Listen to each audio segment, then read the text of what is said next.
السلام علیکم friends, welcome to classic entertainment channel. کیسے ہیں آپ سب؟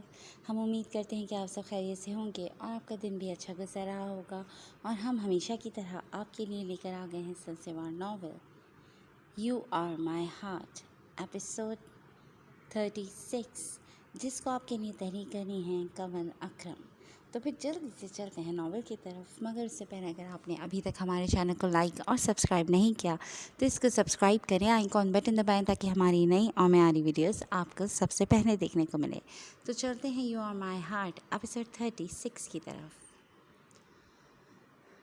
ابیز مزید 1 گھنٹہ وہاں بیٹھ کر لوٹ آیا تھا، اور گھر آتے ہی اس نے سب کو انفال کے مان جانے کی خوشخبری سنائی تھی، جس پر سبھی خوش ہو گئے تھے کہ اب ابیز اور انفال ایک ہو جائیں گے۔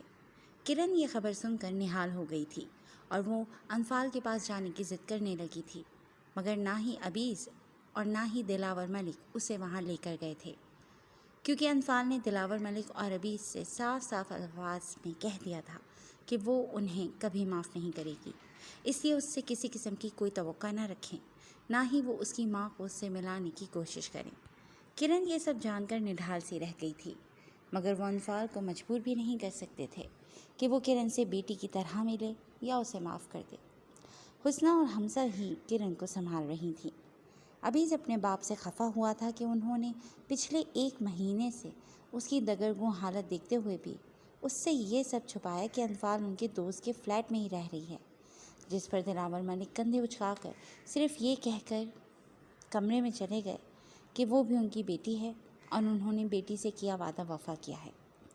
دلاور ملک نے گاؤں فون کر کے بہرام اور شرافت چختوئی کو بھی انفال کے ملنے کی بابت بتا دیا تھا، اور یہ خوشخبری بھی سنا دی تھی کہ انفال اور ابیز کے بیچ سب ٹھیک ہے، اور اب ان کا ولیمہ بھی حسنہ اور حمزہ کی رخصتی کے ساتھ ہوگا۔ نکاح سب کا ہو چکا تھا، اس لیے انہوں نے فیصلہ کیا تھا کہ ایک ہی دن میں سب کی رخصتی کر دی جائے۔ صوبیہ اور باقی سب کو اس پر کوئی اعتراض نہیں تھا۔ تیاریاں تو کب کی شروع تھیں تو ان کا مسئلہ بھی نہیں تھا۔ انہوں نے فون پر ہی تاریخ طے کر دی تھی، جو 1 ہفتے بعد کی تھی، اور پھر گھر میں ساری تیاریاں ہونے لگی تھیں۔ ابیز نے اون کو بھی سب کچھ بتا دیا تھا، جس پر اون ابیز کے لیے دل سے خوش تھا، مگر اپنے لیے اس کا دل بے حد اداس تھا، اور اس کی یہ اداسی دیکھ کر بھی اس کے چچا چچی اندیکھی کر رہے تھے۔ اور یہ خبر سن کر کہ ابیز اور اس کی بہنوں کی شادی ہے، وہ لوگ شادی کی تیاریاں کرنے لگے تھے۔ 1 ہفتہ کیسے گزرا کچھ پتہ ہی نہیں چلا تھا۔ جہاں باقی سب شادی کی تیاریوں میں مصروف تھے، وہیں ابیز اپنا حلیہ ٹھیک کر کے ایک بار پھر جاں فشانی سے اسکول کی ذمہ داریاں سنبھال رہا تھا۔ اس نے انفال کی جائیداد والی شرط اپنے باپ کو بتا دی تھی، اور انہیں بھی اس پر کوئی اعتراض نہیں تھا کہ یہ سب ان کے بچوں کا ہی تھا۔ انہوں نے اپنی جائیداد کی وصیت بنوا دی تھی، اور حسنہ اور حمزہ کا حصہ ان کے نام کر کے باقی انہوں نے ابیز کے نام کر دیا تھا۔ یہ گھر ان کا اپنا تھا جو انہوں نے کرن کے نام کیا تھا، اور یہ گھر کرن کا تھا۔ انہوں نے اسکول کے ساتھ ساتھ ایک خوبصورت سا 5 مرلے کا فرنشڈ گھر ابیز کے نام کیا تھا، اور پھر ابیز نے وہ گھر اور اسکول کے کاغذات بنوا لیے تھے۔ اس نے ایک کار اور ایک پلاٹ بھی خرید لیا تھا۔ کار اس نے گھر کے گیراج میں کھڑی کروا دی تھی، اور پلاٹ کے کاغذات گھر اور اسکول کے کاغذات کے ساتھ رکھ لیے تھے۔ اس نے انفال کا الگ سے اکاؤنٹ کھلوا کر اس میں 50 لاکھ کی رقم ٹرانسفر کروا دی تھی، اور اس کی چیک بک، ATM کارڈ وغیرہ بھی اپنے پاس رکھ لیے تھے، اور یہ سب کچھ اس نے 1 ہفتے میں کیا تھا۔ وہ چاہتا تھا کہ شادی کی پہلی رات وہ اسے یہ سب کچھ گفٹ کرے۔ اس کی شرائط کی قانونی دستاویز وہ تیار کروا کر اس پر سائن کر کے انفال ملک کے حوالے کر چکا تھا۔ انہی سب تیاریوں میں 1 ہفتہ گزرا، اور شادی کا دن آ گیا۔ دلاور ملک کے کہنے پر آج انفال اور اس کے ماں باپ ان کے گھر آ رہے تھے، اور یہیں سے کل وہ رخصت ہونے والی تھی۔ ابیز انہیں لینے گیا ہوا تھا۔ اس بیچ اس کی انفال سے 1 بار ہی بات ہوئی تھی، مگر انفال کے لیے دیے انداز پر اس نے انفال کو دوبارہ کال کرنے کی ہمت نہیں کی تھی۔ اس کی ساری شاپنگ ابیز نے خود اپنی پسند سے کی تھی، جو ابیز کے کمرے میں موجود تھی۔ انفال نے خود ہی اس سے کہا تھا کہ وہ جیسا جوڑا لائے گا وہ پہن لے گی، جس پر ابیز نے دل کھول کر خرچہ کرتے اس کے لیے شادی کے جوڑے کے علاوہ بھی بہت کچھ خرید کر انفال کے نئے گھر میں اس کے کمرے میں سیٹ کروا دیا تھا۔ اون کو اس گھر کا پتہ معلوم تھا، اور ابیز نے اس گھر کو سجانے کی ذمہ داری اون پر ہی ڈالی تھی۔ اپنے درد کو دل میں چھپائے اون نے بھی خوشی خوشی اس ذمہ داری کو قبول کر لیا تھا۔ ابیز انفال اور اس کے والدین کو لے کر آ چکا تھا۔ گاڑی گیراج میں کھڑی کر کے وہ ان کو ساتھ لیے اندر کی جانب بڑھا۔ وہ پہلے بھی یہاں آ چکی تھی، مگر پہلے وہ ملازمہ کی حیثیت سے آتی تھی، جبکہ آج وہ اس گھر کی بہو کی حیثیت سے آئی تھی۔ ابیز ان کو لیے اندر داخل ہوا تو انفال کی نگاہ لاؤنج میں ہوتی چہل پہل اور سجاوٹ پر پڑی۔ آپی، ہمسا جو کرن کو ناشتہ کروا رہی تھی نے انفال کو ابیز کے ساتھ اندر آتے دیکھ کر چہک کر کہا اور تیزی سے اس کی طرف بڑھی۔ ہمسا کے ساتھ ساتھ حسنہ بھی ان کی جانب بڑھی تھی، جبکہ کرن بھی اپنی جگہ سے اٹھ کر کھڑی ہوئی، آنکھیں آنسوں سے بھری ہوئی تھیں۔ دلاور ملک بھی کرن کے ساتھ آن کھڑے ہوتے مسکرا کر انفال کو دیکھنے لگے۔ کیسی ہیں آپ؟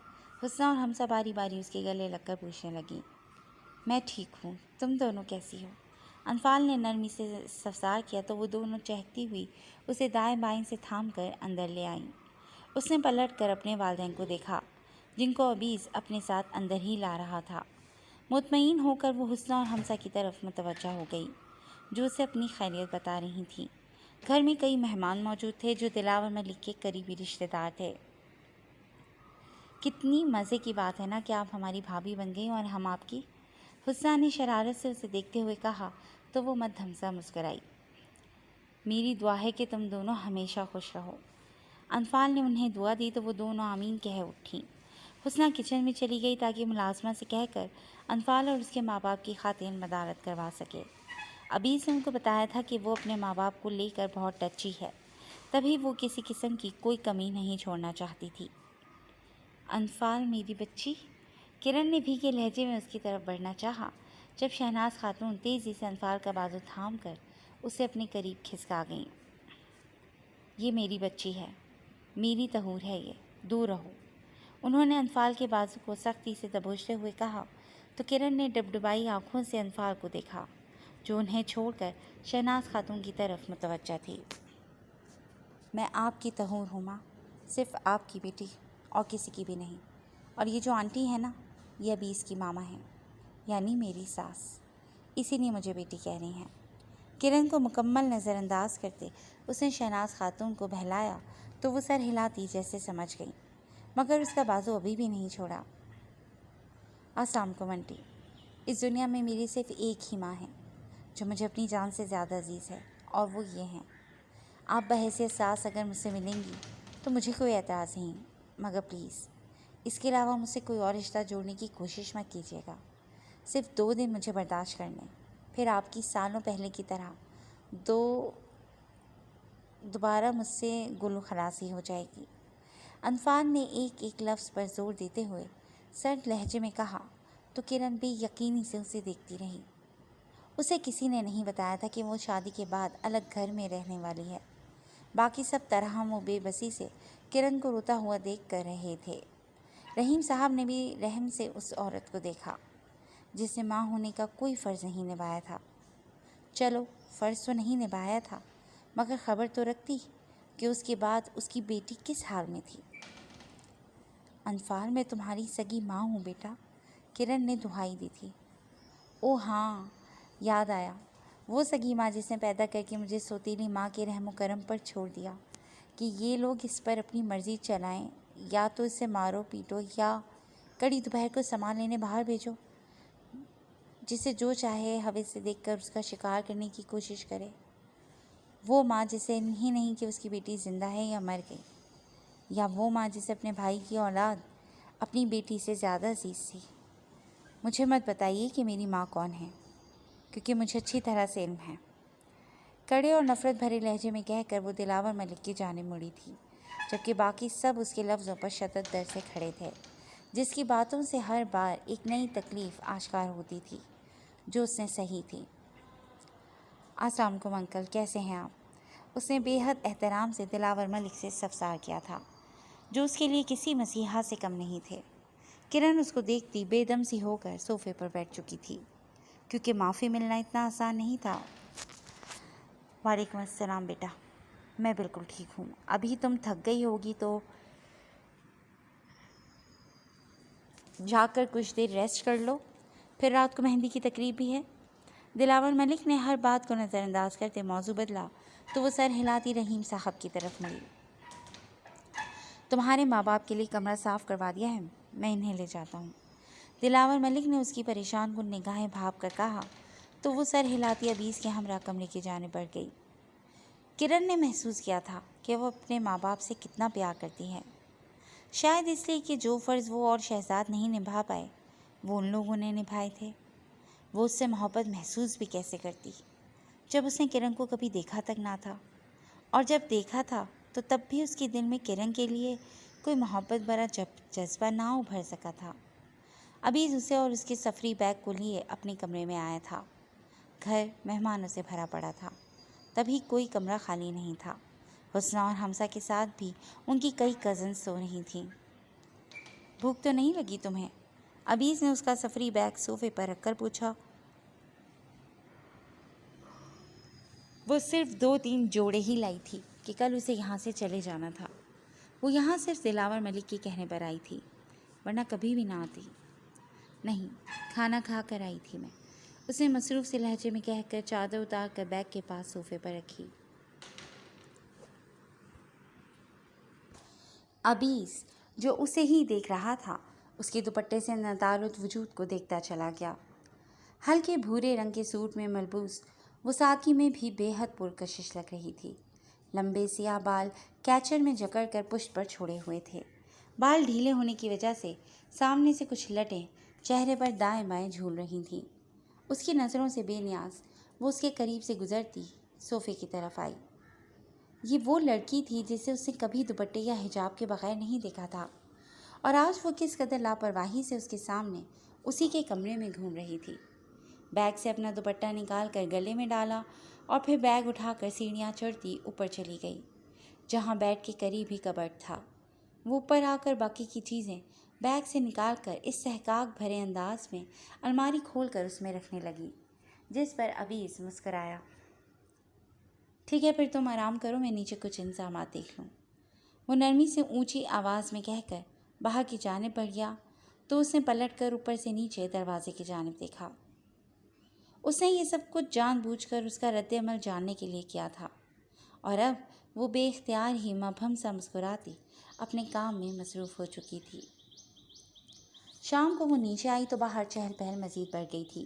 اجیا اور اس کے گھر والے بھی آ چکے تھے اور ان کے ساتھ رائما بھی تھی، جو اسے دیکھ کر بھاگ کر اس کے گلے لگی تھی اور بے تحاشا روتی چلی جا رہی تھی۔ اس کے ساتھ ساتھ انفال بھی رونے لگی تھی، مگر جلد ہی خود پر ضبط کر کے وہ اسے ساتھ لیے باقی سب سے ملنے لگی تھی۔ سبھی اس سے مل کر بے حد خوش ہوئے تھے۔ تحسین رائما کے لیے بالکل پرفیکٹ تھا، اور اس کا چمکتا چہرہ بھی بتا رہا تھا کہ وہ تحسین کے ساتھ خوش ہے۔ بابر ملک، سکینہ بیگم اور رضیہ بھی اس سے بے حد محبت سے ملے تھے۔ بابر ملک نے سب سے ہی معافی مانگ لی تھی، جس پر سب نے ان کو معاف کر دیا تھا کہ پرانی باتوں کو دہرانے سے صرف تکلیف ہی ہاتھ آنی تھی۔ انفال سب سے ہنسی مسکراتی ملی تھی۔ اس نے کسی سے کوئی شکوہ نہیں کیا تھا، کیونکہ اس کی نظر میں گناہ گار صرف اس کے سگے ماں باپ تھے، جن کے لیے وہ بوجھ کے سوا کچھ نہیں تھی۔ کرن اس دوران حسرت سے انفال کو سب کے ساتھ ہنسی خوشی باتیں کرتا دیکھتی رہی تھی۔ سب نے اسے تسلی دلاسے دیے تھے کہ ایک دن وہ اسے بھی معاف کر دے گی، مگر کرن کو لگنے لگا تھا کہ وہ دن کبھی نہیں آئے گا۔ دن کب گزرا کسی کو بھی خبر نہیں ہوئی۔ اجیا بھی وہیں تھی اور سب کے ساتھ وہ بھی انفال کے ساتھ بے حد اچھے سے پیش آ رہی تھی۔ آج مہندی کی رسم ہونی تھی، انفال اور عبیس کی اکٹھے ہی، لیکن حمزہ اور حسنہ کی اکیلے اکیلے، کہ گاؤں سے اتنی دور سفر کر کے آنا اور پھر جانا ان کے لیے ممکن نہیں تھا۔ رات کے 8 بجے مہندی کا فنکشن شروع ہوا تھا۔ حمزہ، حسنہ اور انفال کو بیوٹیشین نے تیار کیا تھا، اور اس دوران شہناز خاتون مسلسل انفال کے ساتھ تھیں۔ رائما بھی ان کے ساتھ ہی تھی، جبکہ اجیا باقی سب کے ساتھ ہال میں بیٹھی سب لڑکیوں کے ساتھ گیت اور ٹپے گا رہی تھی۔ وہ لوگ جب تیار ہو کر آئیں تو سب کی نظریں ان کی طرف اٹھی رہ گئیں، جو ایک سے بڑھ کر ایک لگ رہی تھیں۔ حمزہ اور حسنہ کے گھیردار لہنگے ایک جیسے رنگ اور ڈیزائن کے تھے، لیکن دونوں کی کرتیوں کا رنگ مختلف تھا۔ ان کے لہنگے آتشی گلابی رنگ کے تھے۔ حسنہ کی کرتی ہرے رنگ کی، جبکہ حمزہ کی کرتی نارنجی رنگ کی تھی۔ دونوں کے نیٹ کے دوپٹے سر پر سیٹ کر کے پیچھے چھوڑ دیے گئے تھے، جبکہ انفال نے شیشوں اور موتیوں کے کام سے کیا گیا زرد رنگ کا گھیردار لہنگا زیب تن کر رکھا تھا۔ اس کی کرتی کا رنگ آتشی گلابی تھا، جس کی مکمل آستینوں کے کناروں اور گلے پر کٹ دار شیشے لگے ہوئے تھے۔ اس کا دوپٹہ ہرے رنگ کا تھا، جس کے کناروں پر جھالر کے پیچھے پیلے اور آتشی گلابی رنگ کے موتیوں اور تلے کا کام کیا گیا تھا۔ ان تینوں نے گلاب اور موتیوں کے بنے زیور پہنے ہوئے تھے اور دونوں ہاتھوں پر 2 گجرے پہنے ہوئے تھے۔ حسنہ اور حمزہ کا مہندی کا سامان ان کے سسرال سے آیا تھا، جبکہ انفال کی ساری شاپنگ عبیز نے خود کی تھی۔ کچھ ہی دیر میں عبیز بھی تیار ہو کر انفال کے ساتھ کچھ انچ کے فاصلے پر آن بیٹھا تھا۔ اس نے سفید رنگ کی شلوار قمیض کے اوپر ہرے رنگ کی واسکٹ پہنی ہوئی تھی، جس میں وہ اپنی شاندار شخصیت کے ساتھ بہت وجیح لگ رہا تھا۔ اس نے ایک گہری نگاہ اپنے پہلو میں ڈالی، جہاں اس کے لیے سجی سبری انفال عبیز ملک بیٹھی تھی۔ دل ہی دل میں اطمینان محسوس کرتے ایک پرسکون سانس اس نے خارج کی تھی۔ کچھ ہی دیر میں مہندی کی رسم کا آغاز ہوا تھا اور پھر سب نے باری باری رسم ادا کی تھی۔ رات 12 بجے تک ہلا گلا ہوتا رہا اور اس میں جاری رہی۔ کرن نے بھی عبیز اور انفال کی رسم کی تھی، جس پر انفال نے کوئی اعتراض نہیں کیا تھا۔ رات کو 1 بجے سب نے تھکاوٹ کا شور مچایا تو سب لوگ آرام کرنے کی غرض سے چلے گئے۔ رائمہ اور رجیہ حسنہ اور حمزہ کو کمرے میں لے گئیں، جبکہ عبیز انفال کو کمرے میں لے آیا۔ شہناز خاتون اور رحیم صاحب بھی اپنے کمرے میں جا چکے تھے، جبکہ ان کے جانے کے بعد کرن زور زور سے رونے لگی تھی، جس پر سکینہ بیگم اور رضیہ نے اسے سنبھالا تھا کہ وقت بہت جلد سارے زخم بھر دے گا اور انفال سب کی طرح اسے بھی معاف کر دے گی۔ عبیز انفال کو لیے اپنے کمرے میں آیا۔ دروازے کے پاس موجود سیڑھیاں چڑھ کر عبیز اوپر چلا گیا، جبکہ انفال بغیر اس کی طرف دھیان دیے آئینے کے سامنے بیٹھی پھولوں کے زیور اتارنے لگی۔ وہ اتار کر اس نے اپنے دوپٹے کی طرف ہاتھ بڑھایا۔ پنس اتار کر اس نے دوپٹہ اتارنا چاہا، جب وہ اس کی پشت پر کہیں اٹک گیا۔ اس نے کھینچنا چاہا، مگر چر کی ہلکی سی آواز کے ساتھ اسے احساس ہوا کہ اگر مزید کھینچا تو دوپٹہ پھٹ جائے گا۔ کیا ہوا؟ اسے دوپٹے سے نبرد آزما ہوتا دیکھ کر عبیز سیڑھیاں اتر کر نیچے آ کر اس کے قریب آتا پوچھنے لگا۔ اس کے ہاتھ میں اس کا ٹراؤزر شرٹ تھا، وہ شاید باتھ روم جا رہا تھا۔ دوپٹہ پن میں اٹک گیا ہے، نکل نہیں رہا۔ اس نے وجہ بتائی تو اس کا دھیان دوپٹے کی طرف گیا، جو آدھا اترا ہوا تھا اور آدھا اس کے سر اور کندھے پر لٹک رہا تھا۔ میں دیکھتا ہوں۔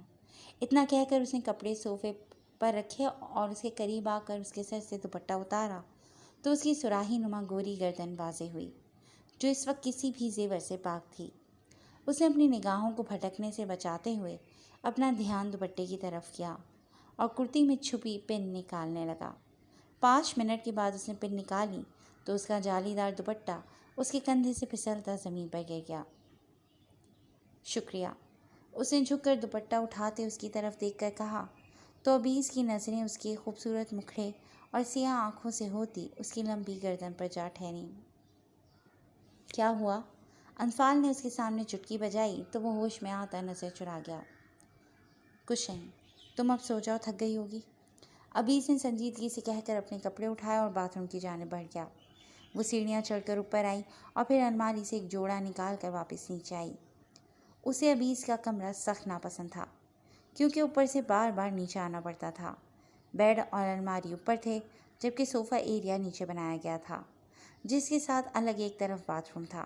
دروازے کے بالکل ساتھ سیڑھیاں تھیں جن کے ذریعے اوپر نیچے کا سفر طے کیا جاتا تھا۔ کچھ دیر بعد عبیز باہر آیا تو وہ کپڑے بدلنے چلی گئی۔ وہ کپڑے بدل کر آرام دہ شلوار قمیض میں ملبوس باہر آئی تو سامنے ہی صوفے پر عبیز کو لیٹے پایا۔ تم یہاں سو گے؟ اس نے لہنگے کو تہہ لگاتے ہوئے پوچھا۔ انداز مصروف سا تھا۔ ہاں، تم اوپر جا کر آرام سے سو جاؤ، اس نے سادہ سے لہجے میں کہا تو وہ سر ہلاتی لہنگا تھام کر اوپر چلی آئی اور پھر لہنگا الماری میں رکھ کر خود بیڈ پر لیٹ کر آنکھیں بند کر کے سونے کی کوشش کرنے لگی۔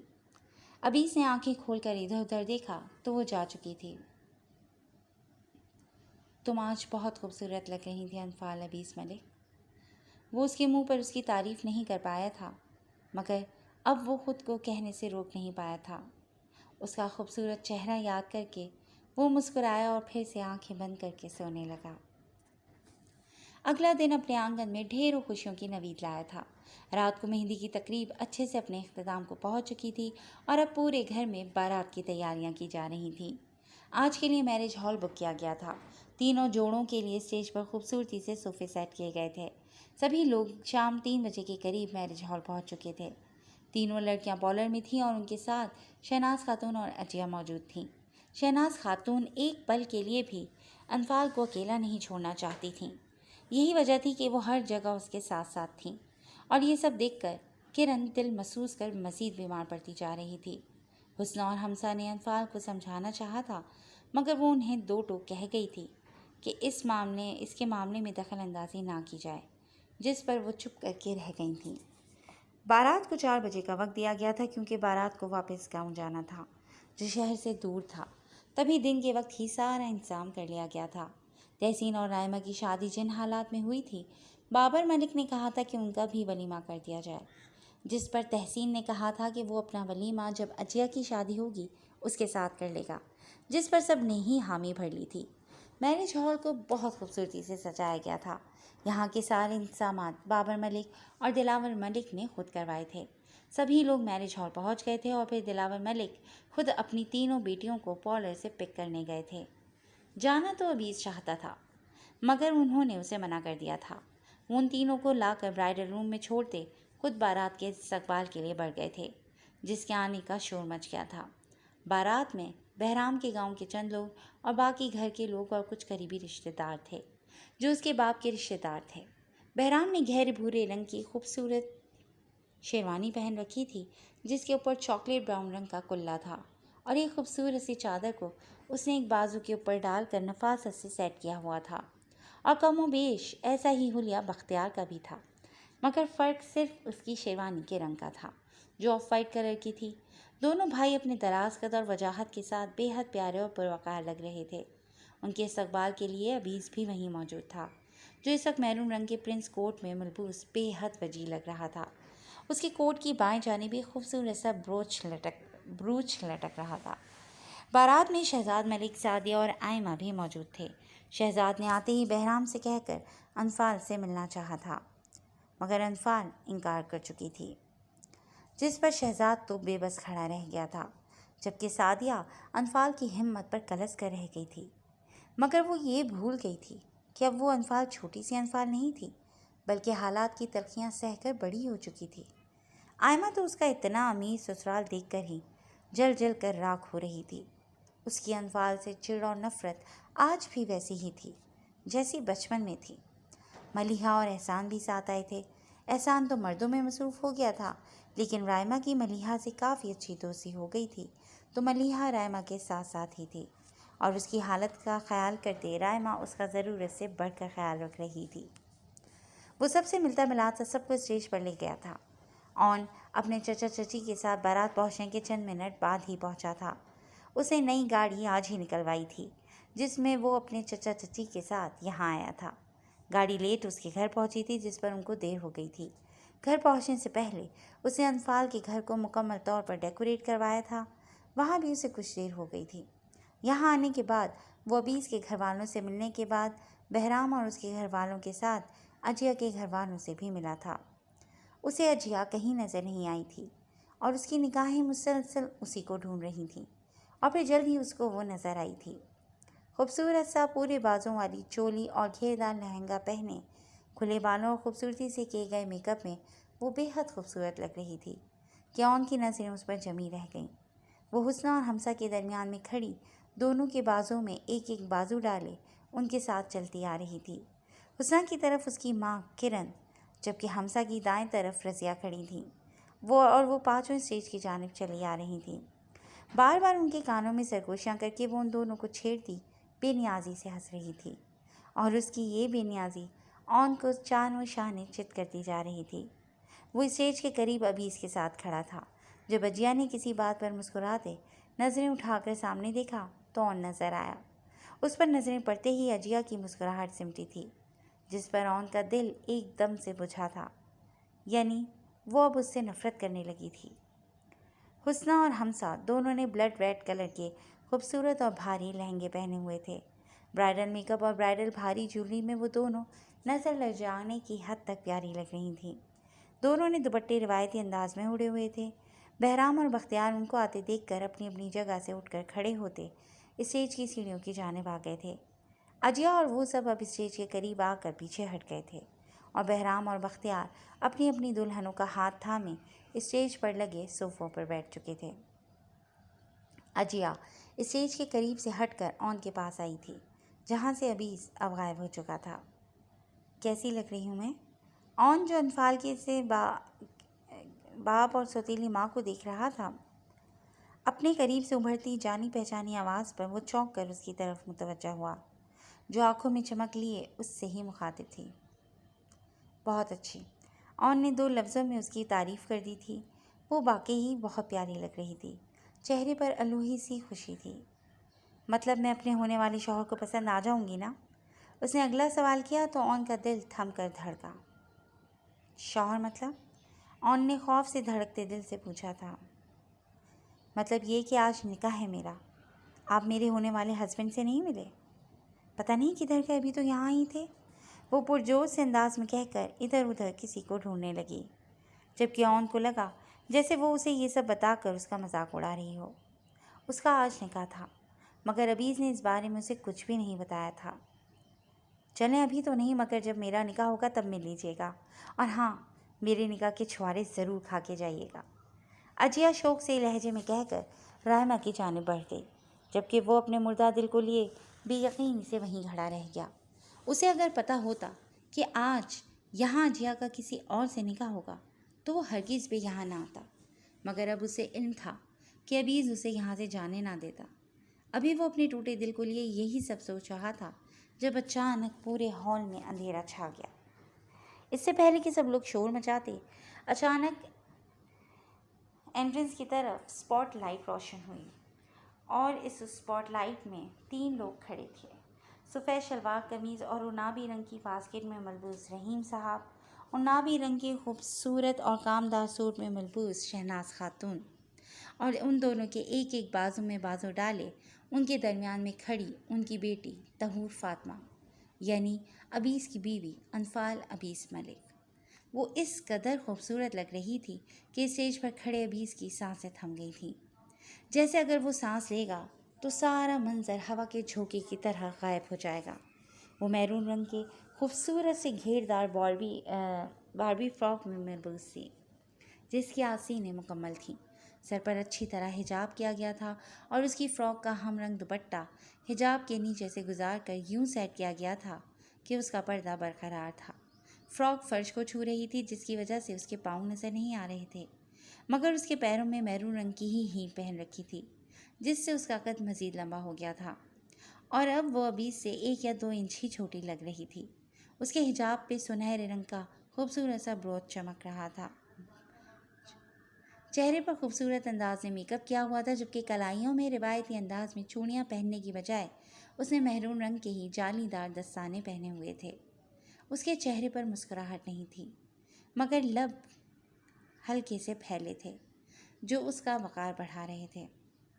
اس نے نگاہ اٹھا کر سامنے دیکھا تو سبھی لوگ اس کی طرف متوجہ تھے، سب اسی کو دیکھ رہے تھے۔ وہ برائڈل میک اپ میں اتنی حسین لگ رہی تھی کہ سب کو یقین ہی نہیں آ رہا تھا کہ وہ وہی انفال ہے جسے انہوں نے پہلے دیکھ رکھا تھا۔ حسین تو وہ پہلے بھی تھی، مگر اب تو جیسے اس کے حسن کو 4 چاند لگ چکے تھے۔ وہ اپنے ماں باپ کے ساتھ سہج سہج کر قدم اٹھاتی کسی شہزادی کی طرح ابیز کی طرف چلی آ رہی تھی، اور وہ شہزادی ہی تھی، اپنے ماں باپ کی شہزادی، جس نے ہر مشکل اور تلخ وقت کو صبر سے سہا تھا، کبھی ہمت نہیں ہاری تھی، اور آج وہ ہر آزمائش میں سرخرو ٹھہری تھی اور اس کا میٹھا پھل اسے مل رہا تھا۔ جہاں باقی سب کی نظروں میں اس کے لیے ستائش تھی، سعدیہ اور آئمہ بے یقینی اور جلن بھری نظروں سے اسے دیکھ رہی تھیں۔ صوبیہ اور شرافت چغتوئی بھی حیرت و مسرت سے اسے دیکھ رہے تھے، جو زیادہ تو نہیں مگر تھوڑی بہت بدل گئی تھی۔ جب وہ گئی تو کم سن لڑکی تھی اور آج ایک بھرپور دوشیزہ کے روپ میں ان کے سامنے تھی۔ بہرام اور بختیار محبت سے اپنے ماموزاد بہن کو دیکھ رہے تھے، جسے انہوں نے اپنی سگی بہن سے بڑھ کر چاہا تھا۔ دلاور ملک حسنہ اور حمزہ بھی خوشی سے اسے دیکھ رہے تھے۔ بابر ملک کی نظروں میں اسے دیکھ کر ملال اترا تھا، مگر وہ گزرا وقت واپس نہیں لا سکتے تھے۔ تبھی دل میں اس کی دائمی خوشیوں کی دعا کی تھی انہوں نے۔ رضیہ، اجیا اور سکینہ بیگم بھی اسے دیکھ کر مسکراتی اس کی دائمی خوشیوں کی دعا کر رہی تھیں۔ اون بھی مسکرایا تھا۔ وہ ابیز کی خوشی میں دل سے خوش تھا۔ رہ گئے شہزاد ملک، تو وہ اپنا حق اس پر سے سالوں پہلے کھو چکے تھے۔ تب جب انہوں نے اس کا یقین نہ کرتے اپنی بیوی کا ساتھ دے کر اسے کسی اجنبی سے بیاہ دیا تھا، تب انہوں نے اس کا یقین نہیں کیا تھا۔ اگر وہ اسے باپ کی محبت اور اعتبار دیتے تو اسے ان تلخ اور برے حالات سے نہیں گزرنا پڑتا، مگر اب وہ کچھ نہیں کر سکتے تھے۔ انہوں نے اسے اپنی بیٹی نہیں مانا تھا اور اب وہ ان کو اپنا باپ نہیں مانتی تھی، بلکہ اس کا باپ تو اس کے ساتھ تھا، جو فخر سے سر اٹھائے اسے اس کے شوہر کے حوالے کرنے جا رہا تھا۔ شہزاد ملک نے ابیز سے ملنے کی کوشش کی تھی، مگر اس کا انداز لیا دیا سا تھا کہ اس کے ساتھ بھی انہوں نے کچھ اچھا سلوک نہیں کیا تھا۔ دوسری طرف دلاور ملک کے ساتھ یاسیت سے آنسو بہاتی کرن کھڑی تھی، جس کے آنسو اس کے گالوں پر بہتے چلے جا رہے تھے۔ انفال نے اسے بھی اپنی ماں ہونے کا حق نہیں دیا تھا، وہ ماں جو اسے اس کے باپ اور سوتیلی ماں کے حوالے کر کے مطمئن ہو گئی تھی، جبکہ پلٹ کر خبر بھی نہ لی کہ وہ کس حال میں ہے، زندہ ہے یا مر گئی، تو پھر کیسے وہ اسے ماں ہونے کا حق دیتی؟ اس نے تو کرن کو معاف بھی نہیں کیا تھا۔ اس بات کا اندازہ اسے اس بات سے ہو گیا تھا کہ یہاں سے وہ سیدھا اپنے نئے گھر جانے والی تھی جو ابیز نے اس کے نام کر دیا تھا۔ اس کے پاس اس کی ماں تھی جو دنیا میں سب سے بڑھ کر اپنی بیٹی طہور سے محبت کرتی تھی، تو پھر اسے کیسے ایسی ماں کی ضرورت ہوتی جو 25 سال بعد ملی، وہ بھی تب جب اسے ماں کی ممتا اور ساتھ کی ضرورت ہی نہیں رہی تھی۔ شہزاد ملک اور کرن خالی ہاتھ خالی دامن رہ گئے تھے، کیونکہ اپنے ماں باپ کے ساتھ چلتی وہ ایک سرسری سی نگاہ اپنے سگے ماں باپ پر ڈالتی اسٹیج کے بالکل قریب پہنچ چکی تھی، جہاں سامنے ہی سیڑھیوں کے قریب ابیز ملک کھڑا تھا، وہ شخص جس نے نکاح کے فوراً بعد اسے دھتکار دیا تھا، وہ شخص جس کے دھتکارنے پر وہ کوٹھے پر پہنچ گئی تھی، وہ شخص جو اسے بھول کر کسی طہور فاطمہ کی محبت میں گرفتار ہو گیا تھا، وہ شخص جو انفال کو اپنا نام دینے کو تیار تھا، مگر دل سے وہ حق دینے کو تیار نہیں تھا جو انفال کا حق تھا، صرف اس لیے کہ اس کے دل میں طہور فاطمہ بستی تھی۔ ساری باتیں اس کے ذہن میں گھومنے لگی تھیں۔ اس نے ایک گہرا سانس بھرا اور ابیز کو دیکھا، جو اس کے سامنے کھڑا تو تھا مگر اس کی طرف ہاتھ نہیں بڑھایا تھا، جس پر وہ مبہمسا مسکرائی، کیونکہ وجہ وہ جانتی تھی۔ وجہ اس کی وہ شرط تھی جس کے مطابق وہ اسے چھو نہیں سکتا تھا۔ اس نے رحیم صاحب کو دیکھا تو انہوں نے نرمی سے اس کا ہاتھ تھام کر ابیز کی طرف بڑھایا، جس پر ابیز نے دم سادھے پہلے انفال اور پھر اس کے بڑے ہوئے ہاتھ کو دیکھا، اور پھر جھک کر اسے ہاتھ سے تھام کر اسٹیج پر چڑھنے میں مدد دیتا اسے صوفے کی جانب لے گیا۔ باری باری سارے رشتہ دار ان سے آ کر ملے تھے اور ابیز نے انفال کو سب سے خاص طور پر ملوایا تھا۔ انفال ترنم سے بھی ملی تھی، جو صرف کچھ دیر کے لیے ہی وہاں آئی تھی اور ان کو تحائف دے کر واپس چلی گئی تھی۔ اون بھی اپنے چچا چچی کے ساتھ اسٹیج پر آ کر ان سب سے ملا تھا اور سب کو مبارکباد کے ساتھ ساتھ الگ الگ تحفے دیے تھے۔ ابھی وہ اسٹیج پر ہی تھا جب اجیا اپنی فیملی کے ساتھ اسٹیج پر آئی۔ اسے دیکھ کر اون کا چہرہ سپاٹ ہوا تھا۔ اس سے پہلے کہ وہ اسٹیج سے نیچے اترتا، بابر ملک کی بات سن کر اپنی جگہ جمع رہ گیا، جو حاضرین کو اپنی طرف متوجہ کر چکے تھے۔ اس شاندار اور خوشی کے موقع پر ہم اپنی خوشی کو دوبالا کرنا چاہتے ہیں، اس لیے آج میری بیٹی کا بھی نکاح ہوگا، بابر ملک نے کہا تو اون کو اپنی سانسیں رکتی محسوس ہوئیں۔ اس نے شکوہ کرنا نگاہوں سے ابیز کو دیکھا، جو مسکرا رہا تھا۔ تبھی اس نے دیکھا کہ مولوی صاحب اسٹیج پر آ رہے ہیں۔ اس نے تیزی سے نیچے جانا چاہا، وہ کسی صورت اجیا کو کسی اور کا ہوتے نہیں دیکھ سکتا تھا، اتنا حوصلہ نہیں تھا اس میں۔ ابھی اس نے قدم ہی اٹھایا تھا جب اس کا بازو اس کے چچا نے تھام کر اسے روکا۔ نکاح کے بعد جہاں چلے جانا۔ ابھی رکو، انہوں نے کہا تو وہ آنکھیں میچے واپس وہیں کھڑا ہو گیا۔ کچھ دیر بعد اس نے آنکھیں کھول دیں، مگر وہ ارد گرد دیکھنے کی بجائے اپنے جوتوں پر نظریں جما گیا۔ اجیا دوپٹہ سر پر اوڑھے صوفے پر بیٹھ چکی تھی، جبکہ نظریں اون پر جمی تھیں، جو کسی کو نہیں دیکھ رہا تھا۔ اون، یہاں آ کر بیٹھو، گواہ نہیں بنو گی میری کزن کے نکاح میں؟ ابیز نے اس کا بازو تھام کر صوفے پر بٹھاتے ہوئے کہا تھا۔ اسے سنبھلنے کا وقت بھی نہیں ملا تھا، ورنہ وہ انکار کر دیتا کہ جس لڑکی کا شوہر بننا چاہتا تھا اس کے نکاح کا گواہ بننا اسے گوارا نہیں تھا۔ نکاح شروع کریں مولوی صاحب، بابر ملک نے کہا تو اون نے چونک کر انہیں اور اپنے ارد گرد دیکھا، جہاں دولہا موجود ہی نہیں تھا اور وہ نکاح شروع کرنے کا کہہ رہے تھے۔ اس سے پہلے کہ وہ دولہے کے بارے میں استفسار کرتا، مولوی نے نکاح پڑھانا شروع کر دیا تھا۔ وہ عجیہ سے حجاب و قبول کروا رہے تھے، جبکہ وہ مولوی کے کلمات میں اپنا پورا نام سن کر دنگ رہ گیا۔ اس نے بے یقین نگاہوں سے اپنے چچا چچی کو دیکھا جو مسکرا رہے تھے، پھر اس نے عجیہ کے گھر والوں کو دیکھا، وہ بھی مسکرا رہے تھے۔ اس کا مطلب تھا کہ دولہا وہ خود تھا۔ اس نے غصے اور کچھ کھا جانے والی نظروں سے عبیس کو دیکھا، جو اس کے دیکھنے پر ایک آنکھ دبا گیا اور اس کی حرکت پر وہ نہ چاہتے ہوئے بھی ہنس دیا، اور پھر عجیہ کے بعد اس سے حجاب و قبول کروایا گیا، جس پر اس نے دل سے عجیہ کو اپنی زندگی میں اپنی بیوی کی حیثیت سے قبول کیا تھا۔ صوبی اور بہرام لوگ بھی اس بارے میں جانتے تھے اور انہیں بھی اون اچھا لگا تھا۔ عجیہ نے ان کو اس بارے میں سب کچھ بتا دیا تھا، اور یہ بھی کہ وہ اون پر آنکھیں بند کر کے یقین کرتی ہے، جس پر انہیں بھی کوئی اعتراض نہیں تھا، کیونکہ انہیں عجیہ کی خوشی زیادہ عزیز تھی۔ کچھ ہی دیر میں نکاح مکمل ہو چکا تھا اور سب ان کو مبارکباد دینے لگے تھے۔ نکاح کے فوراً بعد عجیہ کو ساری لڑکیوں نے گھیر لیا تھا، جس پر اسے عجیہ سے بات کرنے کا موقع نہیں مل سکا تھا۔ وہ سب اب اسٹیج پر بیٹھ چکے تھے۔ چونکہ سب کے نکاح پہلے سے ہو چکے تھے، اس لیے سب لوگ ان سے ملتے انہیں تحائف اور سلامی دینے لگے۔ کافی دیر یہ سلسلہ چلتا رہا اور پھر اس کے بعد کھانا کھول دیا گیا۔ مہمان کھانا کھانے میں مصروف ہو گئے اور ان چاروں جوڑوں کا فوٹو شوٹ ہونے لگا۔ اس دوران عبیز نے اس سے کوئی بات نہیں کی تھی، بس چپ چاپ اسے دیکھتا رہا تھا، جبکہ بہرام اور بختیار حمزہ اور حسنہ سے مسلسل کوئی نہ کوئی بات کر رہے تھے۔ فوٹو شوٹ کے بعد ان لوگوں نے کھانا کھایا اور پھر کچھ ہی دیر میں رخصتی کا شور مچنے لگا۔ عجیہ کی رخصتی تحسین کے ولیمے کے ساتھ رکھی گئی تھی، اس لیے آج اس کی رخصتی نہیں ہونی تھی۔ حمزہ اور حسنہ تو سب سے ملتی بے تحاشا روئی تھیں، مگر انفال نہیں روئی تھی، اور رونا تو اس لیے تھا کہ ماں باپ سے جدائی ہو رہی تھی، لیکن اس کے ساتھ ایسا کوئی معاملہ ہی نہیں تھا، کیونکہ اس کے ماں باپ اس کے ساتھ ہی جا رہے تھے اور ہمیشہ اس کے ساتھ رہنے والے تھے۔ حمزہ اور حسنہ کو رخصت کرنے کے بعد عبیز انفال کی جانب متوجہ ہوا تھا، جو عجیہ کے ساتھ کھڑی تھی۔ عجیہ اس سے کچھ کہہ رہی تھی جسے انفال چپ چاپ سن رہی تھی، اور پھر اس کے بعد وہ سب سے ملی تھی۔ سب اس کو دعاؤں تلے رخصت کر رہے تھے۔ شہزاد نے آگے بڑھ کر اس سے ملنا چاہا تو وہ انہیں نظر انداز کرتی دلاور ملک کی جانب متوجہ ہو چکی تھی۔ اسی طرح وہ کرن سے بھی نہیں ملی تھی، اور اس کی یہ حرکت عبیز محسوس کر چکا تھا۔ کچھ ہی دیر میں وہ سب لوگ سب دلہنوں کو رخصت کر چکے تھے۔